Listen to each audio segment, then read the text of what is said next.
Sveiki užsukę į jau visai bebaigiamą statyti mano medinę tvirtovę. Šį kartą šiuos žodžius tariu tiek jums, tiek ir naujiems svečiams, kurie atkeliavo rimtai nusiteikę perduoti svarbiausias žinias apie visų medinuko zonų dažymo subtilybės. Sveikas atvykęs į mano valdas, prašom užeiti. Pradžiai, savo didelių lūkesčių ir reikalavimų tikrai nekeliu. Pakaks išmokti tinkamai laikyti teptuką ar volelį rankose, aš taip galvoju, o tada viskas su praktika, vis pasikartojant mokomąją medžiagą. Nuo šios akimirkos prasidės aukso vertės informacijos klodai, kurie, tikiu, pravers ir man, ir jums. Aprodžius savo valdas, nusprendėme viską pradėti nuo fasado lentelių impregnavimo. Kaip tik jau to ir bus laikas tai daryti. Tai kai kalbėjau apie teptuką, su voleliu niekaip neįlysit šitos labai gilus grevelius. Kai teptuką naudojam, taip reikėtų taip susidėlioti, kad pats tas produktas, kas yra, jisai eitų iš tų dažų kišenių. Dažų kišenės, matos, tokias dvi čia atveju yra.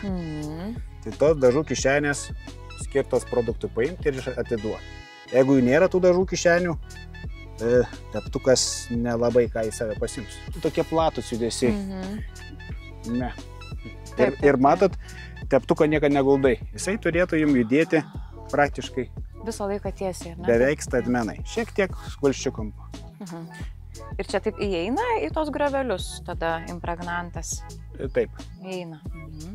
Ir kartais galbūt sveika būtų įdėti pigmento į patį impregnantą, tą galima būtų padaryti, tada matytumėt, kur padengėt, kur ne.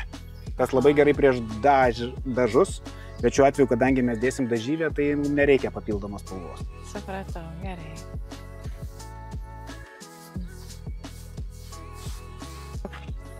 Mačiau, kad iki pusės va taip paimate. Maždaug apie 3 cm. Aha, ir žiūriu, kad tos kišenės tokios, kaip ir susidarė, bet reikia iškart tepti, nelaukti, matyti, ar ne? Ne, ko laukti. Nu, ta prasme, kad mane... Ir viskas, ir dabar jau gali. Taip? Taip. Oi.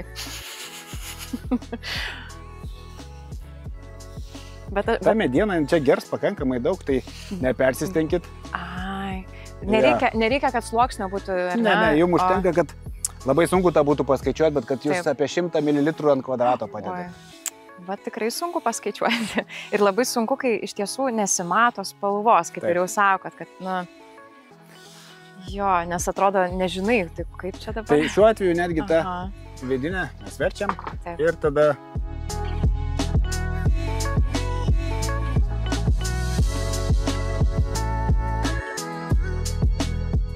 Pirmąją išmoktą pamoką labai greitai gavau progą pasibandyti praktikoje. Jau kitą dieną, kai nuo pat ryto atkeliavau į sklypą pas 2 savo kolegas, Orestą ir Luką.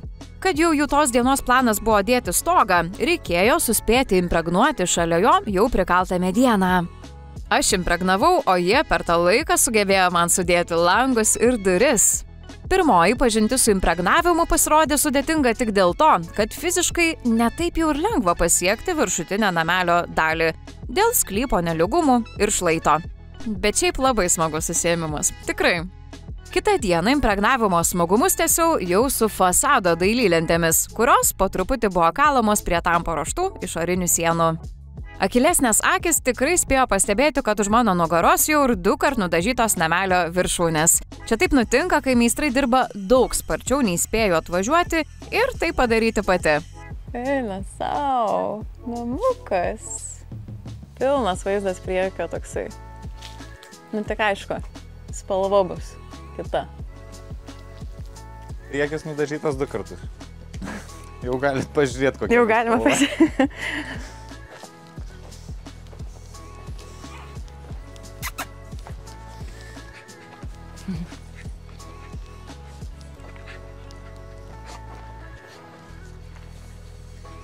O, čia spalva jau matosi tiksliai. Oho, va kaip atrodys. Nu va, prašau, tai ryškiai visai. Ryškiai. Graži spalva. Graži? Bus finalė matyti, kai matysim visą namą. Bet jau galima pamatyti biškelį. Tikrai, man atrodo, gerai čia įsirinkau visą spalvą. Eina savo. Skonis draugų neturi. Gražu labai. Labai gerai atrodo. Kažkaip ir labai tinka atrodo prie to stogo. O kaip reikia dažyti fasado lenteles mano išrinktos spalvos dažyvę, dabar galite išgirsti iš eksperto lūpų. Tiesa, jis demonstruoja visą procesą idealiomis sąlygomis. Mums šiuo atveju lenteles teko prikalti vos impregnavus, kad meistrai suspėtų laiku užbaigti visą namelio projektą ir judėtų prie kitų savo reikalų. Deja, aš pati nesu tokia greita ir patyrusi dažytoja, tad šį darbą jau vėliau atliksiu savais tempais. Valandos užtenka, kad po valandos gruntavimo galima jau dėti viršutinį sluoksnį ir dėsim Valti plus Complete iš Tikurilos, tokią dažyvę, paturbintą, kaip ją būtų galima pavadinti. Ten jinai ir tų dervų skirtingų pridėta į ją, tokios tos dervos sukibimui duoda ir gerai laiko saugo pigmentą ir dvigubas UV filtras. Pigmentas yra jau pačioj dažyvė ir dar iš pigmento, kurį jūs pasirinkot spalvą, ateina. Su voleliu užsinešim greitai, o su teptuku tik tai suliesim, suvedžiosim. Galėtume, aišku, viską daryti ir tik su teptuku. Užtruktume kažkiek ilgiau, bet patogiau, nes nereiktų dviejų įrankių. Rankeną aš dabar jau pasirinkau šiek tiek tokią ergonomiškesnį, čiučiut ilgesnį, galima dar ilgesnį pasiimti. Reikalui esant galima ir dar prasilginti. Mažesnis žmogus, atsakau, man turbūt. Norėtumėt kažkur tai taip užsiraityti, kur jau taip pasiekėt ganėtinai sunkiai. Ir naudosim tą patį teptuką, kurį naudojom impregnavimui. Ir čia jau mes dengsim tik išorinę pusę. Vidinė pusė pas mus jau yra impregnuota. Ir pakanka, togi niekas spalvos nematys. Ne. Ten jinai mažiausiai turėtų būti dengiama kažkokiom plėvelėm, dažais, kad ten jinai kvėpuotų. Ir šiuo atveju mes galų neprigirdinėsim, nes mes nežinom, ar čia tas galutinis galas. Dažniausiai vis tiek nusipjauna kažkur tai tos lentutės. Tai po to su pripjovimui jums reikės dar kartą jos prigirdyti su dažyvė. Jeigu to nepadarysim, jeigu jau pavėluosim šiek tiek ir bus prikautas lentelės ir mes jau kaip ir... Jos, jeigu, tarkim, nežinau, jeigu kaltumėt vertikaliu būdu ir jų neprigirdytumėt paskui šitos vietos dažyvę, tai vanduo eidamas čia tarsi tiltas į medį ir šitą vietą jums išsipūstų, sutrukinėtum labai greitai ir suturnytų, turbūt kokių 6-8 metų laikotarpį. Dabar aš užsinešu. Ir iškart griebsiu. Čia taip reiktų paskubėti. Jo, čia visą... Jeigu dar komanda būtų, tai galėtų vienas dažyti, o kitas jau... Taip, čia dažniausiai taip ir būna. Vienas daro vieną, kitas šiek tiek kitą. Nu, šiaip fantastiška spalva, man šitą labai tiesiog tobula. Tikrai tokia maloni akiai atrodo.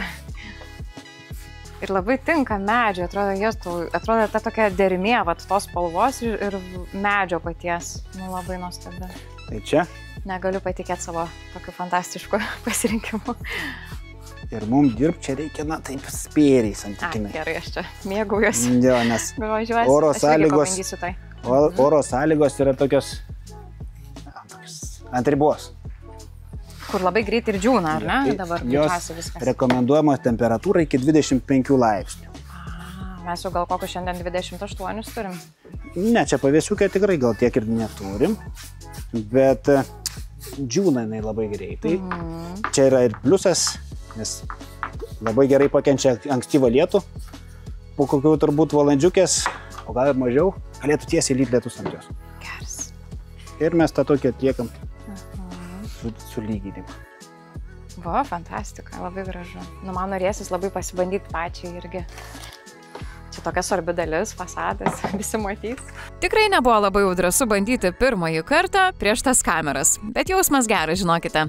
Tuo metu supratau, kad manęs laukia daug meditacijos valandų, taip smagiai dailinant namelio lenteles. Neilgai trukus paaiškėjo, kad dėl frazės daug valandų tikrai buvau pakankamai teisi.